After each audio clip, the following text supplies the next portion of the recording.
কেদারমন্ত্রী তীর্থ দর্শনে যাবে পিন্টু সঙ্গে। পিন্টু সেবাশ্রম সঙ্গে এসেছে। তীর্থক্ষেত্রে সংঘের আশ্রম আছে। 7 দিন থাকার ব্যবস্থার জন্য মহারাজের কাছে পিন্টুর আশা।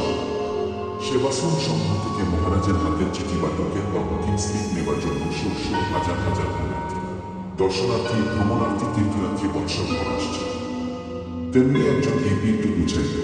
মহারাজ সবার প্রণাম গ্রহণ করছেন এবং সংক্ষেপে পরিচিত অর্ধপরিচিতদের সঙ্গে কুশল বিনিময় করছেন। দরকার মতো সংঘের নিয়মকানুন বুঝিয়ে দিচ্ছেন। জায়গার পরিচয় সম্বলিত পুস্তিকা দিচ্ছেন। কার সাথে যোগাযোগ করতে হবে সেসব বিশদভাবে বলছেন। পিন্টু বুঝাইত এসে কেদারমন্ত্রীর আশ্রমে দুজনের থাকার ব্যবস্থার জন্য চিঠি চাই।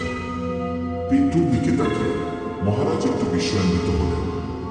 প্রথমে মুখে কিছু না বলে যেমন আর 10 জনকে বলেন, তেমনি পিন্টুকে বললেন কোথায় যাবেন, কতদিনের জন্য।